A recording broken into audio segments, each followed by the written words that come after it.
Hi, my name is Steve Lett, and I live southeast of Wayne. Been a Wayne resident all my life, went to school here. And just kind of became aware of this project. It seems like it came up really, really fast here, and now we're looking to vote already here in May. I'm a full-time farmer, and the immediate concern to me that comes up right away is funding for this. And I don't know that everybody's aware of how much farmers already pay for land taxes. We are incredibly high at this time. Real quickly, in 2005, a bare piece of land was around 20 bucks an acre. 2010, somewhere around 40. 2015, $79. Throwing on another $7 an acre, I think is hard. It's hard for me to stomach. It's hard for a lot of other farmers to stomach. People that live in town, I've talked to my father who lives here in Wayne, approximately a $200,000 house, it affects him by $240. Not that big a deal.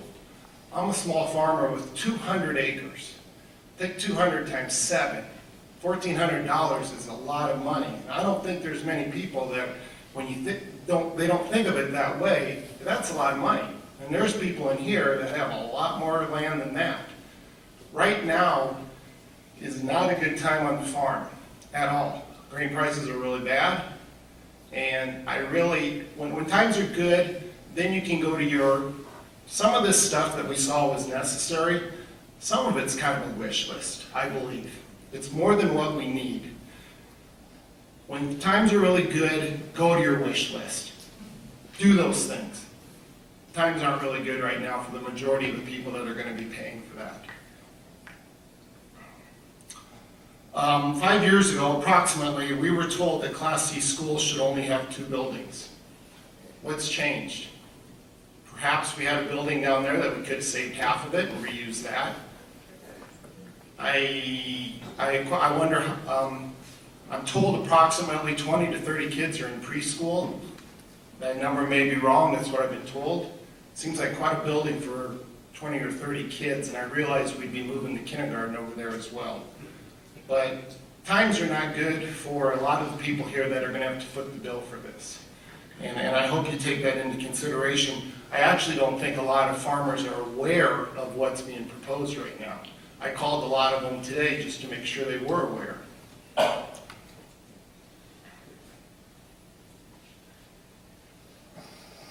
I support the school. My wife teaches here. Our kids all have gone here. But I think we have to be careful with how we spend our money. And this is a lot of money. Thank you.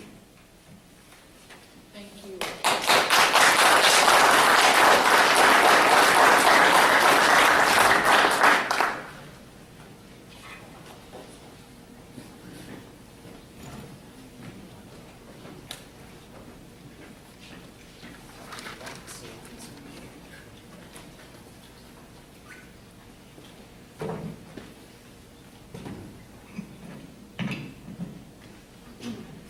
Good evening, everyone. My name is Mark Putnam. I live here in Wayne. I do have a couple questions. One is, could you kind of explain the RFI and the RFP process that you went through on how you came up with that?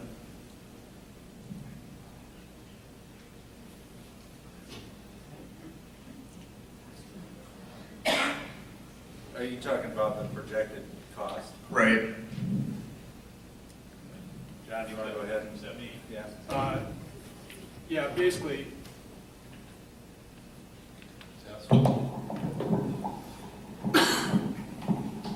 there's a couple of things that we use. We just do a lot of schoolwork. So we use the history of the work that we've done and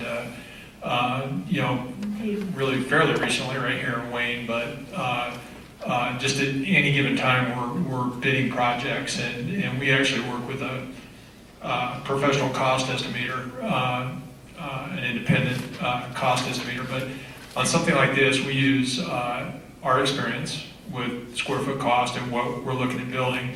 And then we also use the National Cost Guide. RS Means is the one that we use. And they publish cost figures for just about every sort of commercial building, well, actually they do residential as well, but about any sort of commercial building type that you can imagine. And on this particular project, we actually separated out the auditorium, but the rest of the area was basically school construction, and then we had auditorium construction. So we took those areas, and again, using our experience in bidding projects and square foot cost, and then comparing that to the cost guides. And then typically what I'll do is at some point when we get a concept plan down or a plan to scale, and I really kind of know the construction type, I'll just visit with the cost estimator at this level of detail and say, hey, this is what we're thinking. Do you think I'm out of line on anything? And just get his input on what he thinks about the numbers. Okay. So did you get any other bids? I mean, did anybody else do an RFI or a proposal, or is it just your company? No, it at this level, it's just just us, the work that we've done. Okay. All right, thank you. The other question I have is, did we hire a consultant to go after any kind of grant money or any other kind of alternative funding besides taxes? What other avenue did we go? Did we look at maybe having, I don't know, a private individual put their name on the new gym or anything? Or did they have, I don't know, any kind of grant money that they have that's out there? The federal government gives money away on a lot of different projects. You know, did we even research any of that? We haven't heard from any individuals that have come forth to donate money to put their name on the wall. We certainly would entertain that. Absolutely. As far as federal money goes, there are not a lot of grants for buildings for schools. We do receive a lot of federal funding for special education and other services. There are some grants that you can get for safety issues and those types of things as far as your school facilities and those issues. But there are not a lot of grants that I know of that you can go ahead and access for construction. And that was when we did the 2012 building. That's exactly what we did. Is we went ahead with the Build America bonds that were offered at that time. They were tax exempt limited bonds where there was a rebate that came back to the district. That rebate shrunk when sequestration hit. It went from 35 to about 27%, I think, somewhere in there. Since we've refinanced those bonds, we don't have to deal with the federal side of things, which I think everybody was okay with. So we did do that in 2012, but that I know of, most of the grants for public schools that can be accessed go to very high poverty schools. And they're competitive grants or grants that go to schools with poverty numbers that are higher than ours. And it's more for programming. Okay. Is that something that you're also going to look into though? I mean, are you going to look at, maybe, seek out maybe someone that actually is a consultant that actually does, that looks at grants and provides grant leadership for that? I mean, is that kind of an alternative that? I honestly, for buildings, I don't know that it is. We do seek grants for other things at school that we are able to access, but I don't know of any grants that schools can apply to for building construction projects. So there's nothing for rural development, USDA rural development grants or anything that are out there? Not that I'm aware of, no. Okay. All right. If there are, and somebody knows about it, let me know, and certainly we'd look into it, but I don't believe so. Okay. Thank you. Sir, did you sign the sheet? Sorry. And if you could, would you mind the name after Steve Ludd, if you could just let that person know they're next? Doug.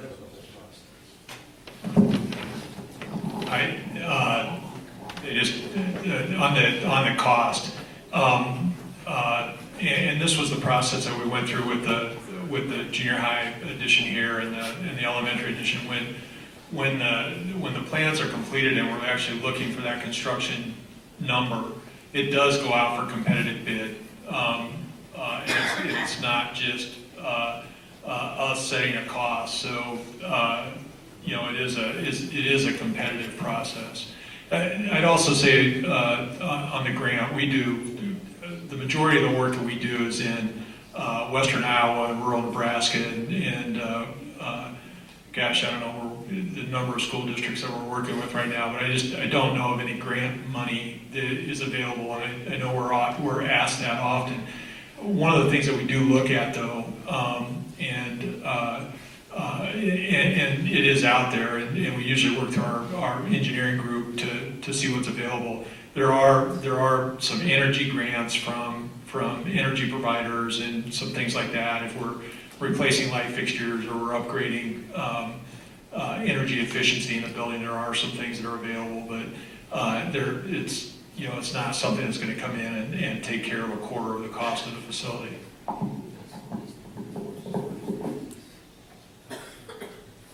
Thank you. My name's Doug Nelson. I'm a farmer northwest of Wayne. And for now, I'm going to do the best I can to set my personal interest aside because I'm a taxpayer and will be paying my fair share of this as well. To begin with, I applied the mill levy to the valuations that I thought was accurate, and I came up with an annual number of about $1,044,000, which I think is a little bit less than the projections I remember seeing here. But as a little bit of school bond trivia, that amount of money is good for 26 jobs at $40,000 annual salary per year. Number 2 item of school bond trivia, today's graduates, assuming a 20-year bond, are going to be about 40 years old when the bond is projected to be paid. So some of the younger people going to school here today are going to get to pay their fair share too. And number 3, I think, is a real eye-opener because of the 0.75% difference in interest rate equaled about $2 million worth of cost increase on the whole project. Now here's something that I lived through, experienced. The high interest rates of the farm crisis of the 1980s topped out about 21%. My personal rate high was 18%, but I know guys that paid 21%. Now, back in December, the Federal Reserve rate was still at 1/4 of 1%. 21% represents an interest rate that's 84 times higher than the Federal Reserve's rate, as it was back in December. And this rate was real, believe me, 21%. And I can't believe it ever got as low as 0.25%.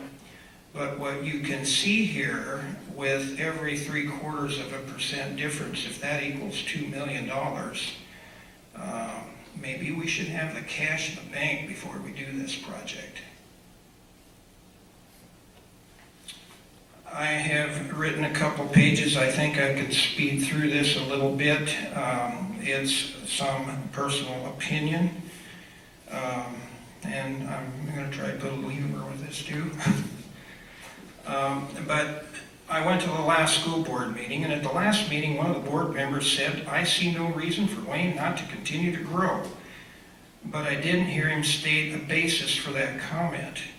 I would have liked to have heard that the board member had researched the financial health of our community and found businesses booming with positive cash flows, copious working capital, secured with a low debt-to-asset ratio, and a bright 20-year projection. However, what I see personally is a community that now has a significant number of people that cannot afford to raise their own kids. A government-run preschool / babysitting service for 3 to 4-year-olds is not the answer, in my opinion. Though the intent is noble, it's not government's jurisdiction to get involved with people's personal lives, no matter how you justify it. The risk of and exposure to state indoctrination from 3 to 4 years old of age all the way to early adulthood is real. Somewhere we draw the line. I have worked with kids that can jump high and run fast, and when a huffy cow is bearing down on you, that's a good thing. These are good, trainable kids, but basic academic skills such as math, civics, personal finance are secondary to athletics. I once had a graduate loaded with potential, but didn't know enough about fractional division to find the center of a piece of material without folding a tape measure in half. That's sad. It also cost me a tape measure. Athletics is fine, but it's secondary to primary education, and thank you for your time.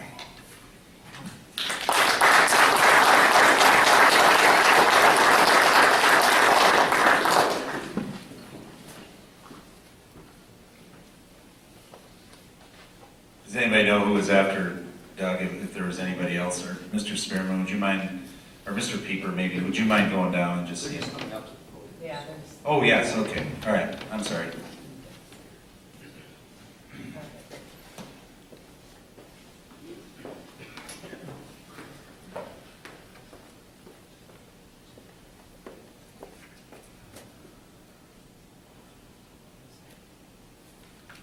All right, I probably won't get any claps after my talk, but I'm used to that. So anyway, I'm going to have people look at a different perspective here. I'm Laura Gamble. I've gone to Wayne High went to Wayne schools for years, still live in Wayne. I'm not a farmer, and I don't understand probably what you guys are looking at, and so it's been a real eye-opener for me to kind of hear what you guys have to say, so thank you for coming tonight. One of the things that I'd like to bring about is, there's a couple things. One is, I've done a lot of fundraising in Wayne, and we don't have a lot of people that come and say, hey, here's $2 million to put on a building. We struggle and struggle, and a lot of people in here know that. We struggle to find those big donors. We don't have them in Wayne. We just don't. Now, people are very generous in Wayne, don't get me wrong, but we don't have those big donors. And so we've struggled.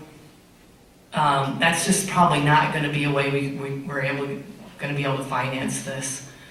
The reason I feel that at some point we need to move forward with these plans, I have a niece that needs handicap accessibility, and it really was painful for me when she wanted to be in the play, and in order to try to be in the play, she was limited because she was unable to get on the stage fast enough up and down. There wasn't enough room for her on the stage.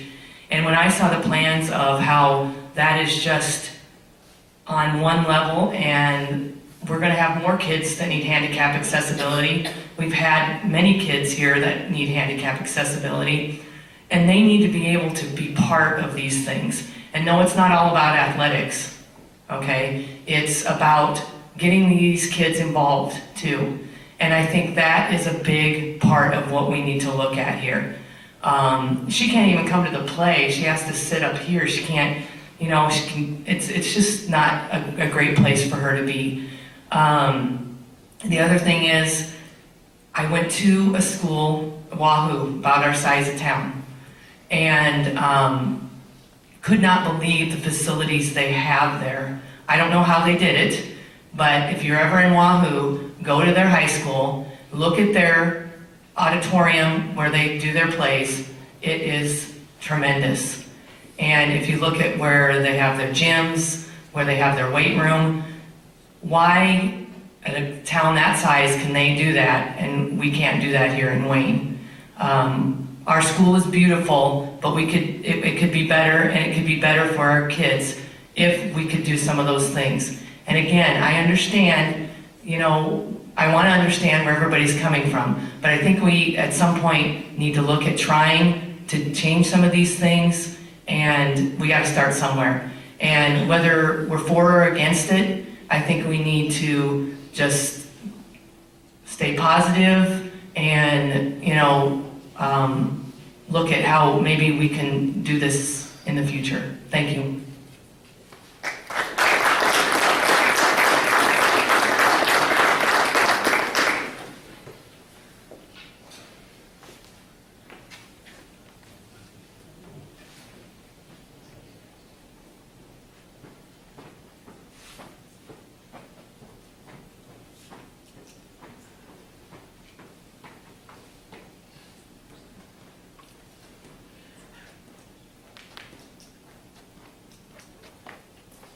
Hi, I'm Jacob Dahm, and I'm a senior here at Wayne High. And I was just wondering how we can afford to do this when, like Mr. Lenahan said, we also have our lease ending in 3 years at the preschool. I don't see how we could be able to afford an $18 million renovation when we'll have to pay for a lease as well. If you could explain that to me, that'd really help me. I don't think we wouldn't have, the lease wouldn't be, we wouldn't have to pay on the lease if we had a facility for the preschool. But this project's going to take a little longer than 2 more years. So we would be hopeful that at some point we would be able to do that facility first. And, I'm sure that we would have to consider if we needed to extend a year on that, or if it's something that it's ready to go, just depending on when it happens. All right, thank you.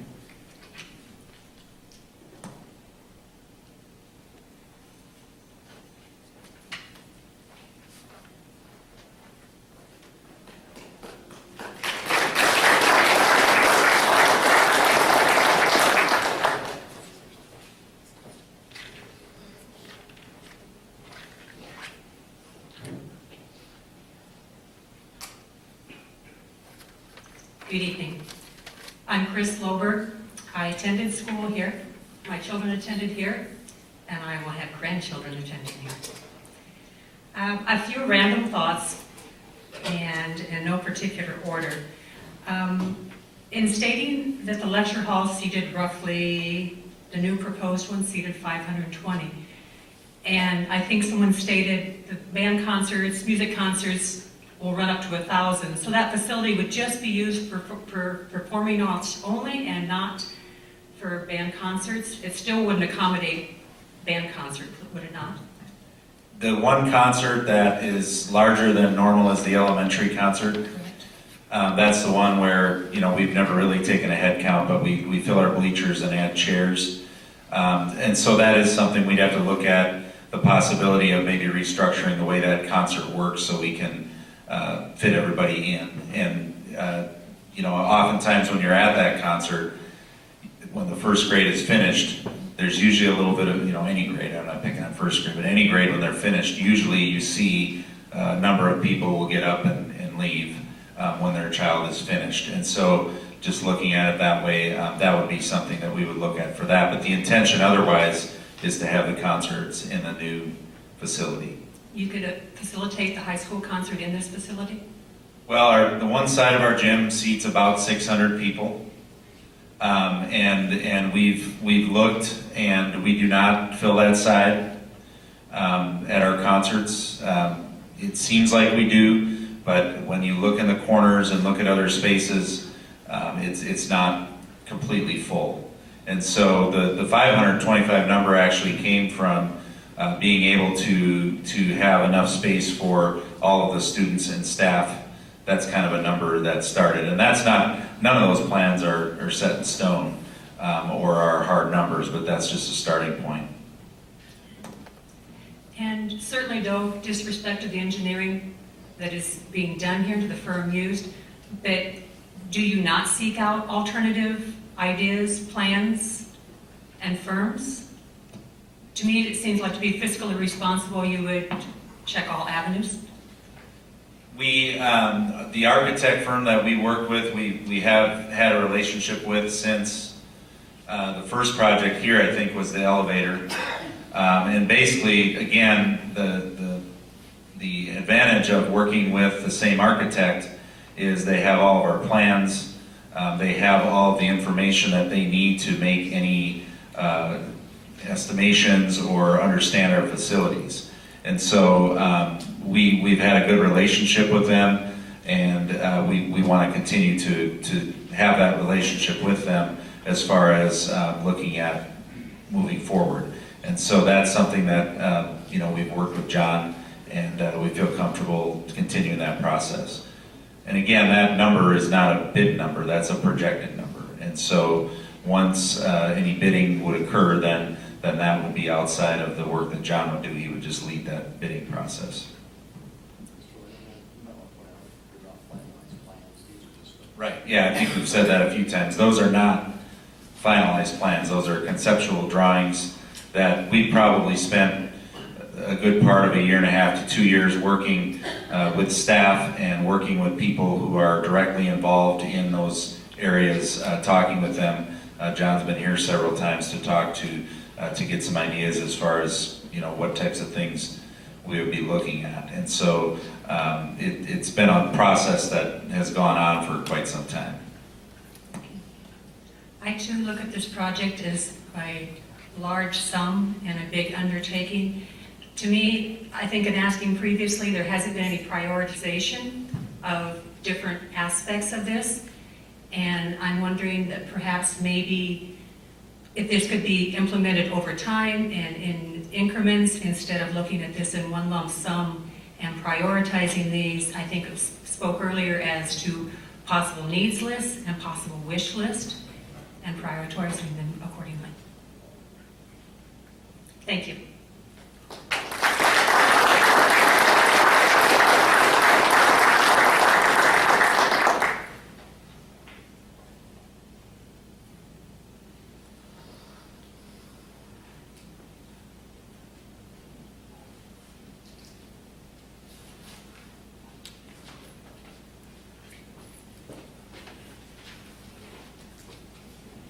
Sorry, I couldn't decide if I was going to do it or not. Part of it anyway.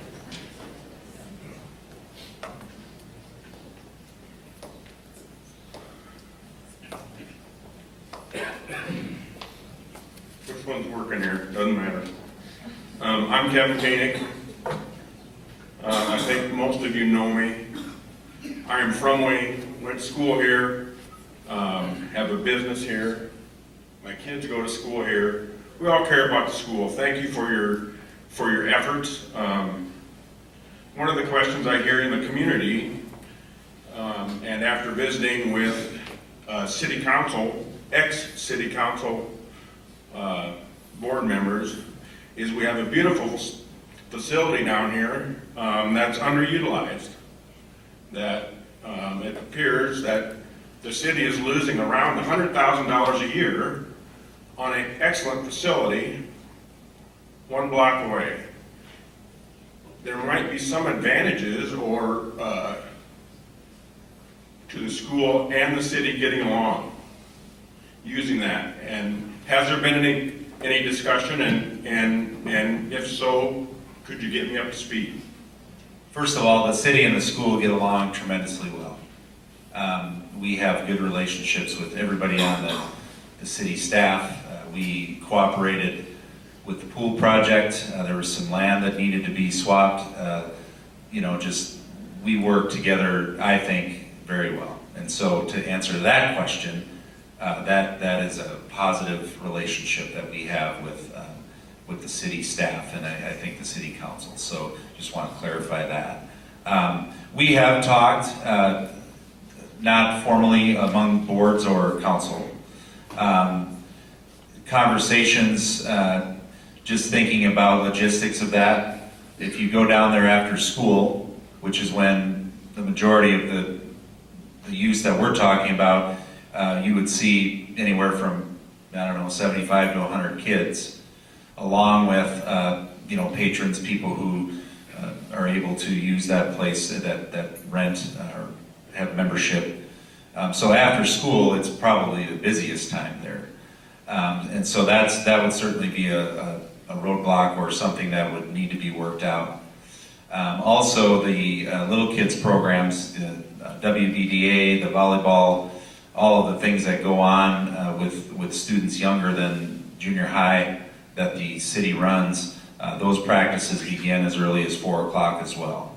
And so that, in any discussions we've had just talking about that possibility, there's definitely some things there that would be difficult because it's packed down there after school. And so that's certainly an area that, I don't know that it would be feasible to bring a couple of basketball teams or whatever, would happen down there during that time. If it was during the school day, that's a different story. It's not quite as busy, but I know that people like to use that facility during the day when school's in session.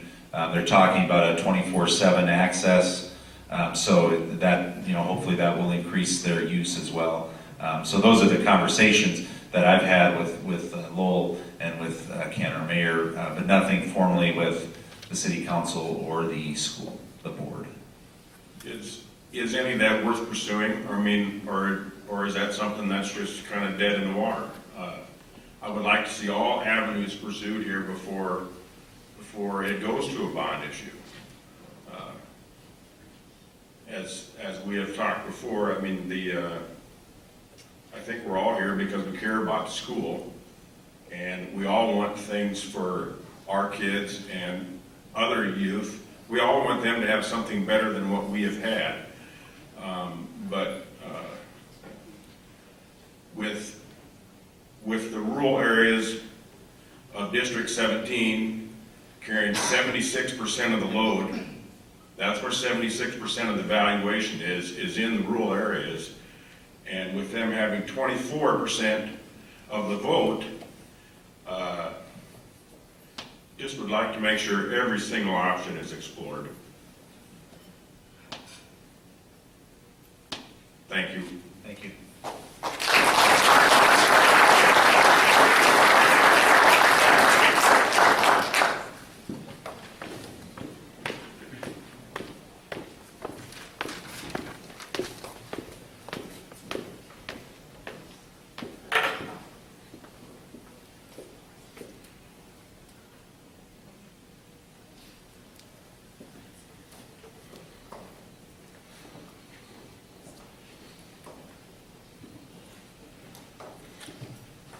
We're just wondering if our basic education is not the most important thing that we should do for our kids.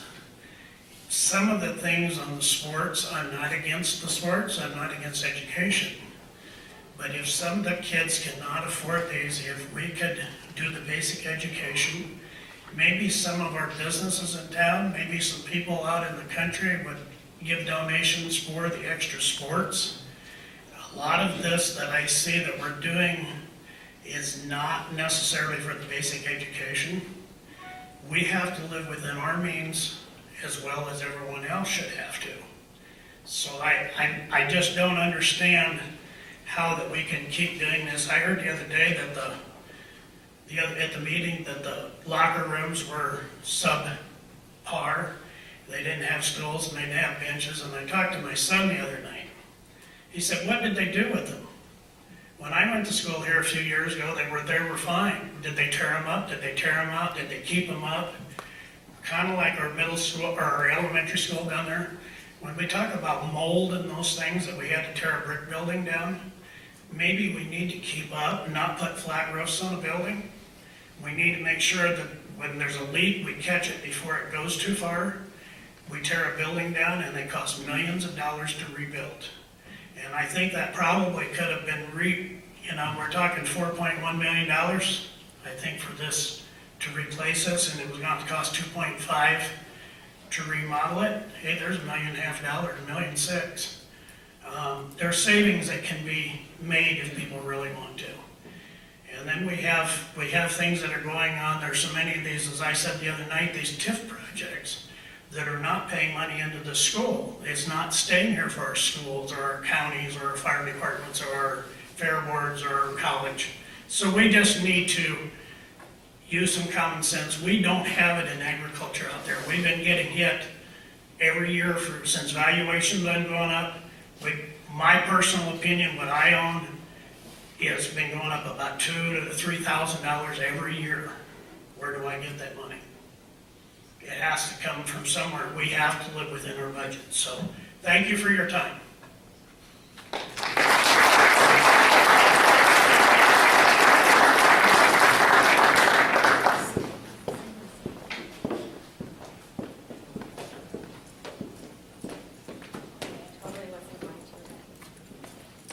Okay, I'm Lisa Polwicki, and I just have to speak on behalf of the students and teachers. I can't, I'm like Laura, I can't understand the perspective of the rural community, and I've only lived here for 3 years, but I can understand what it's like to be a teacher and how we put kids first. And I spend my days teaching teacher candidates how their job is to embed literacy into all of the content areas. And so when I hear us talk about sports or theater and all of those things as extras, it's our job to do everything with kids. And so when I hear that a PE teacher is displaced for 15 days, I see these teachers up here, and we've never asked Mrs. Yonke to get out of her class and her students for 15 days. We just don't do that to teachers. So all of those teachers are teachers of everything. So if we don't have the place for them, we need to figure out how we can have the facilities for everyone. So that's just something that makes me think of, that we're doing that to kids and we're doing that to teachers. So I don't know how to solve it. I know it's a big, huge project, and $18 million is a lot, but how can we provide the facilities? And I want my kids to have those facilities too, so that they don't have to say, that they don't get, right now we don't have art. We don't have a place for art right now. We have to find that in the elementary school so that, and I was part of creating that project for us to have volunteer art, and we have to just go and find places. Sonia has to move all over the building for that. We don't have enough space for those kinds of things. And so as a professor at the college, we are sending out our teacher candidates into an environment that doesn't have these opportunities, enough space for this kind of thing. They see that there are people sitting in the hallway to work with kids, and that's not the best environment. I take my literacy students in, and we have to be crowded into places because there's not enough areas for students to work with kids. So I think we have to think about the kids, and I know there's a lot of adult issues. There's always a lot of adult issues, but we always need to think about putting the kids first. That's our job. That's what we're doing. And all of this other stuff, it ends up helping the community too. And that's what brings more people. Okay, thank you. Oh, sorry.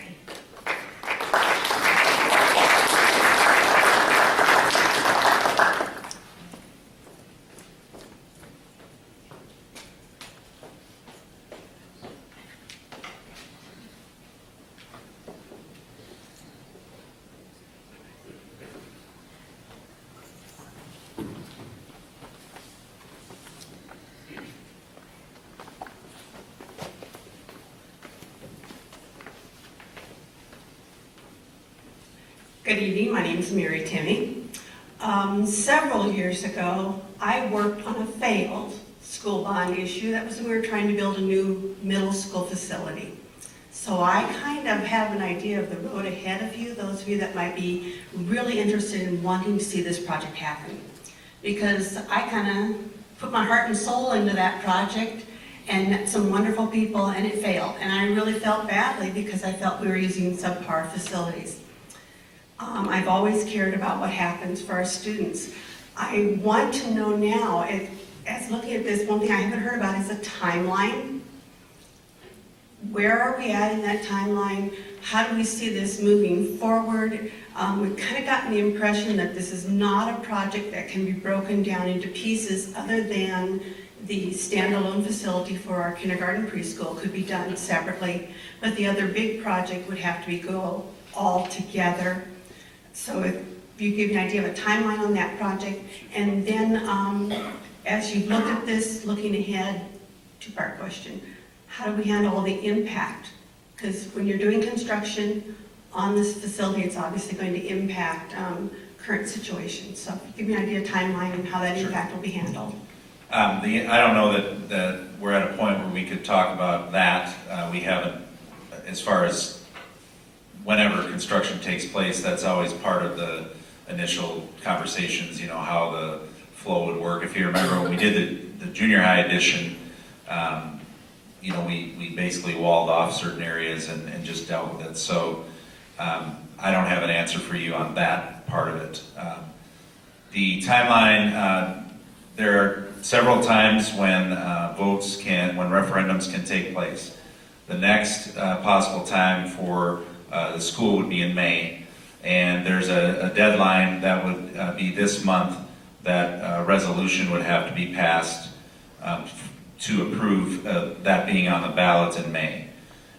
There are also other times in the summer, which typically I don't think there's a lot of election votes that go on in June and July. September would be the next possible timeline. Typically, from my understanding, those are mail-in type ballots. And then looking at November, it is an election year, and so that's something that oftentimes, you know, when you're talking about these types of things, it might not be the best idea to muddy those waters with elections. So the timing of it would be if the board and if the school were interested in moving forward, a decision would have to be made this month, and a resolution would have to be passed for a May vote. Did that answer all your... That part of it.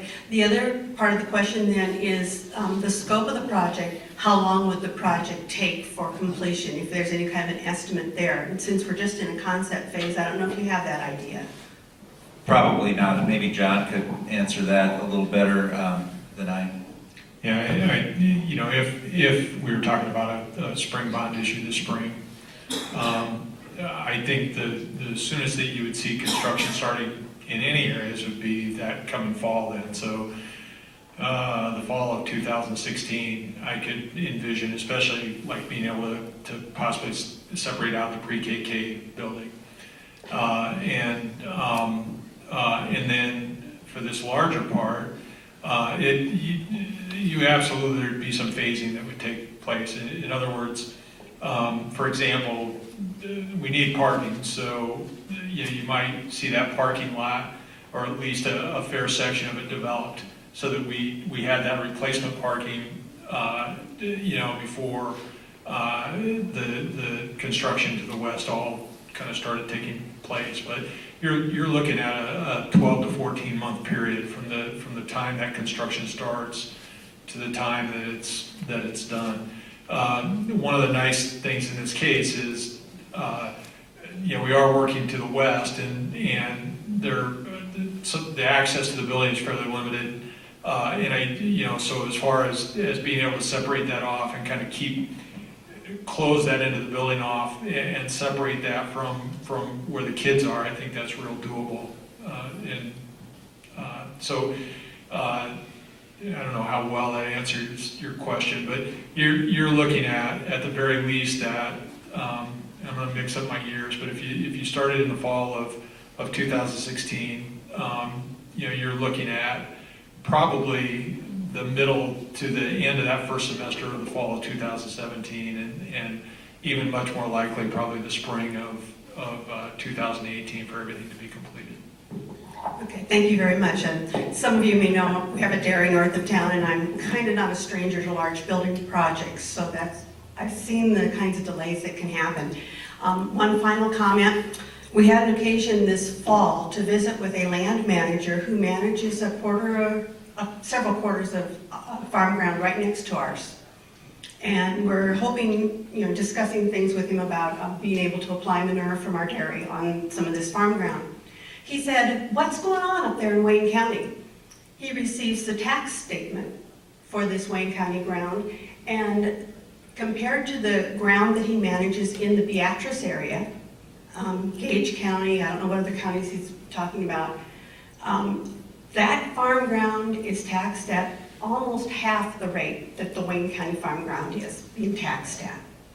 Those of you who have farm ground here, we spoke to the complexity of how they value that farm ground, whether the soil type and irrigated, but we're probably paying $70 to $75 an acre, give or take 5 or 10 either way.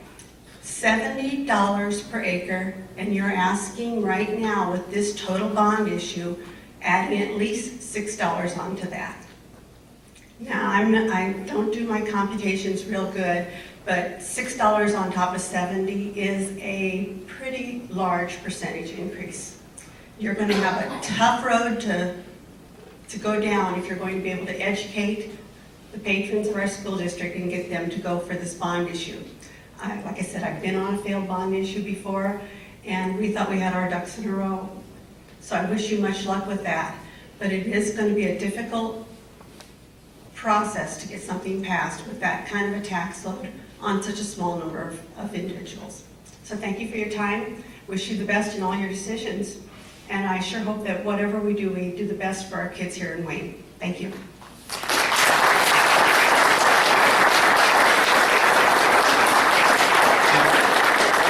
Mrs. Timmy, did you sign the sheet? Okay. I didn't answer one of your questions, and I think it's an important answer. We did not want to split the Performing Arts Theater and the gym.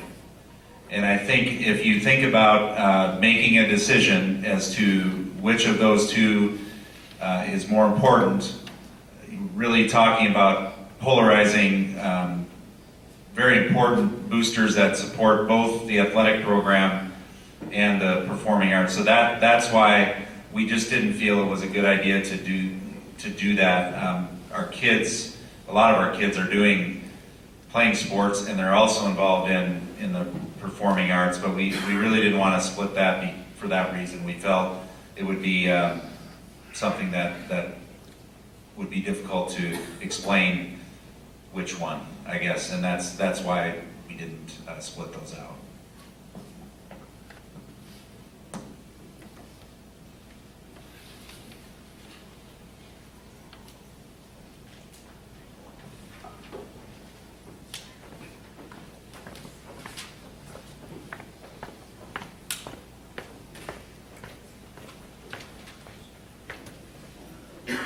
Hi, my name is David Foose, and I live north of Wayne.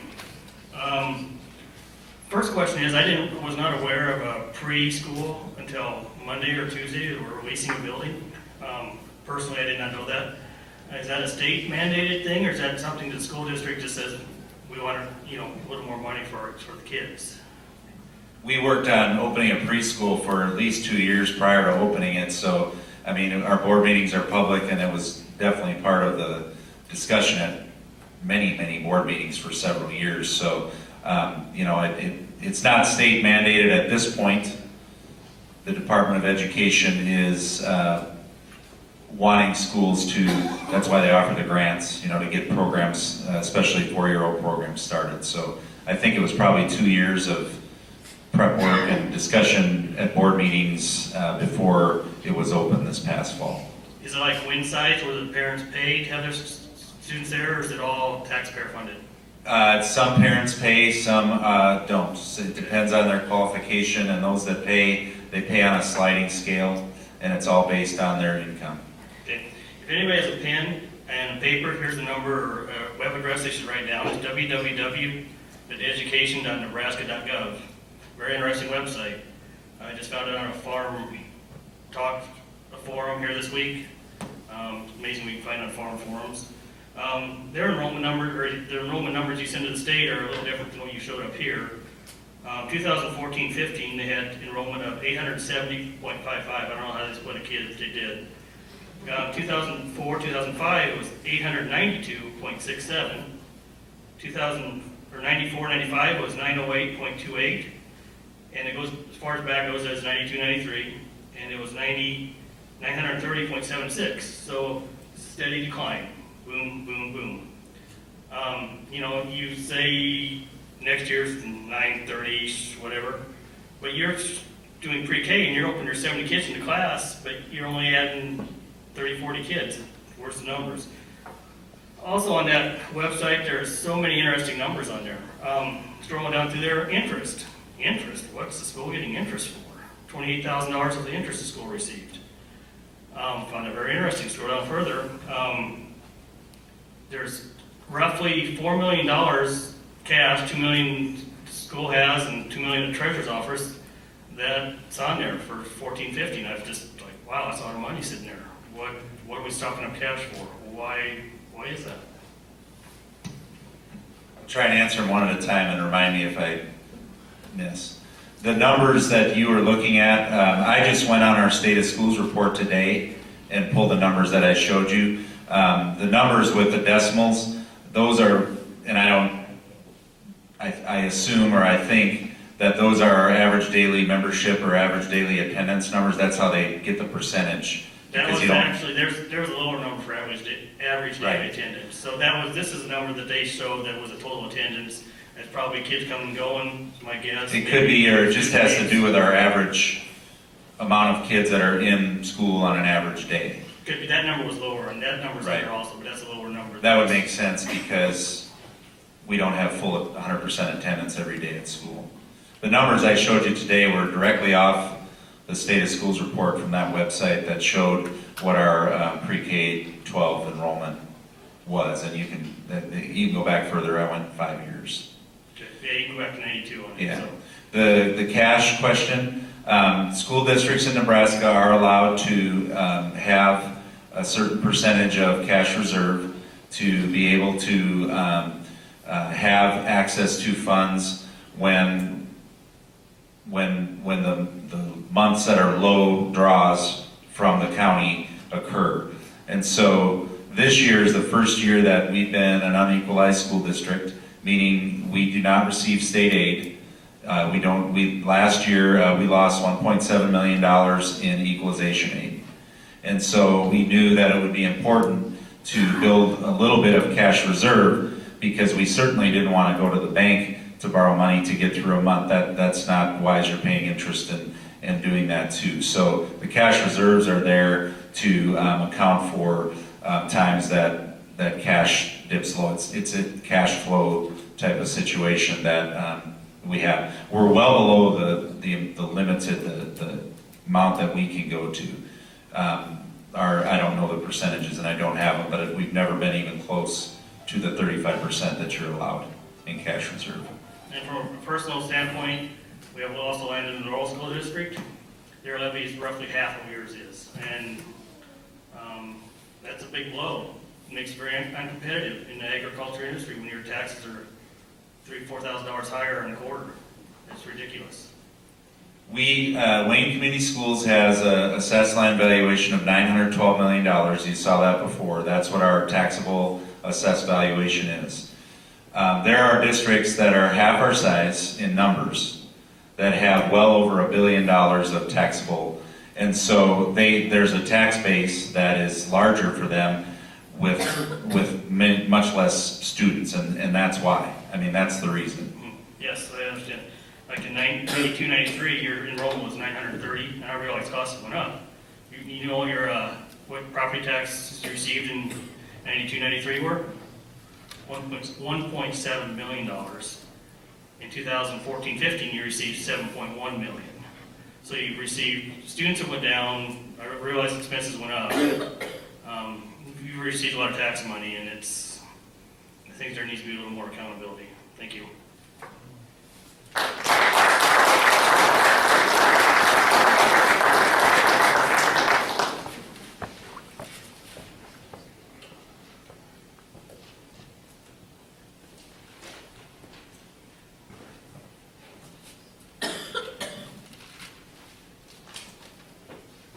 Is there anybody else that wishes to talk with the board?